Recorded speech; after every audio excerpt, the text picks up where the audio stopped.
Hello everybody, and welcome to Ancient Architects. You might be intrigued by the title of this video, and I'm sure many of you have your doubts even before watching. But there are a number of researchers that believe they have enough evidence to push forward the idea that way back in antiquity, the ancient Egyptians settled in Ireland. The hypothesis has been taken more seriously in recent years due to DNA research that is difficult to dismiss or explain by conventional methods. Scientists from Trinity College Dublin and Queen's University in Belfast published findings in the journal The Proceedings of the National Academy of Sciences, stating that the ancient Irish were not only related to the people of southern Europe, but that they also had a Middle Eastern connection too. On its own, this piece of research certainly doesn't connect Ireland with ancient Egypt, but researchers have built a narrative and they believe they are close to proving it with the help of science, archaeology, as well as texts, myths and legends of ancient Ireland. The Hill of Tara is one of Ireland's most ancient sacred sites.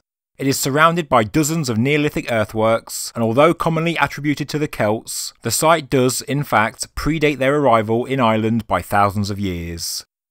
In Irish legend, it is the place where the godlike Tuatha De Danann reigned, a magical people who arrived in mysterious ships.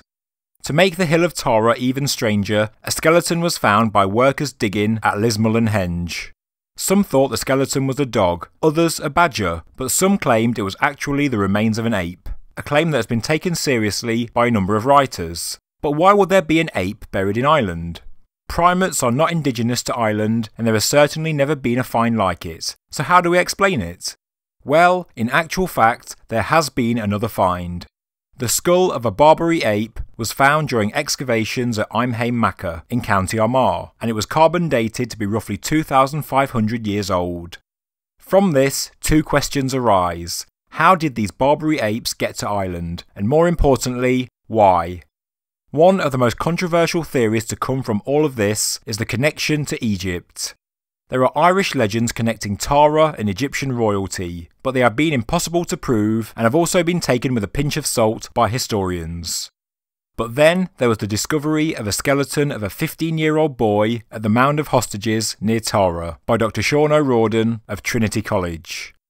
The remains were approximately 3,800 years old, and the boy was found wearing a necklace made of faience beads, which matched the Egyptian manufacturing and design style perfectly.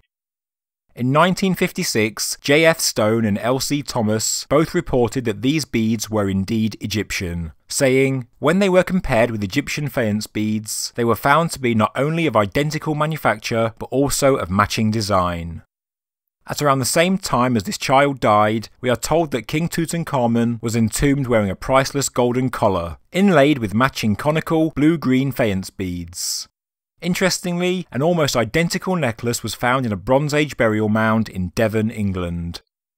Is all this just a coincidence? Well, maybe it is, but there is also the famous legend of Scotia, an Egyptian princess, daughter of a pharaoh, who was said to arrive in Scotland with a fleet of ships, where they settled with the natives before being forced to flee to Ireland, where she was later killed. But her people, the Scotai, are said to have returned to Scotland, where they defeated the Picts and gave Scotland their name. Legend or not, this is certainly intriguing. She is apparently not as mythical as some believe, and her supposed grave is marked by an enormous inscribed stone in County Kerry. Author Lorraine Evans has looked into ancient manuscripts and discovered that Scotia's father was called Acancres, who was actually the pharaoh Akhenaten, and therefore the idea of a fleeing princess from this time of upheaval in Egypt certainly does not seem impossible.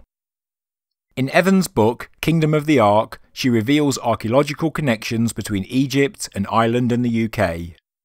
In 1937, in North Ferriby in Yorkshire, the remains of an ancient boat were uncovered. Originally thought to be a Viking longboat, excavations found even more ships, clearly wrecked by an ancient storm. The boats turned out to be far older than the Viking Age, and were radiocarbon dated to around 1400 BC. Evans believes that these boats are Egyptian.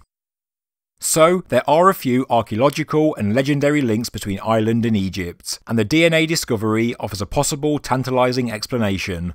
But there is more. Commonly, the meaning of Tuatha De Danann has been interpreted as the people of Danu, a mother goddess from Irish mythology. However, the earliest recordings of the Tuatha do not actually include the word Danann. This is a recent addition, and originally they were simply called the Tuatha De.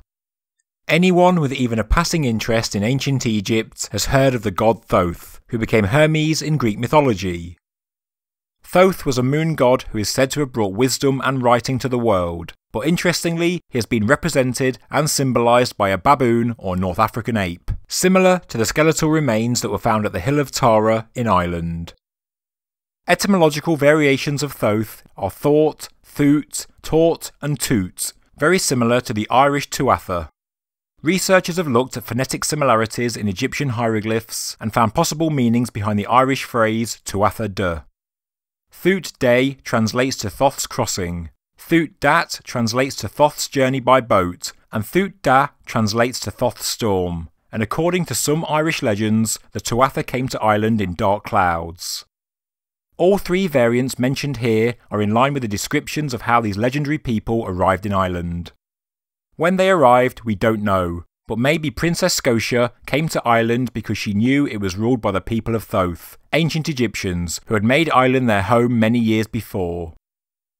This amazing hypothesis has been put forward by researcher Heather Elizabeth Adams PhD, author David Halpin and author Lorraine Evans, who, thanks to some intriguing investigative work, have pieced together the evidence to make ancient legends of Egyptians in Ireland not as far-fetched as once believed, and who may in fact be on the verge of rewriting history.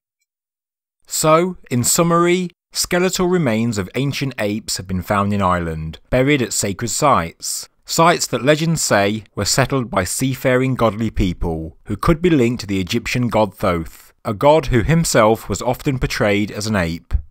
There are legends of an Egyptian princess in Ireland, an ancient body of a teenage boy wearing Egyptian beads, and DNA evidence that shows that the ancient Irish were linked to the Middle East, which some researchers believe is the true origin of the dynastic Egyptians, due to the many similarities between the Sumerians and the early Egyptians.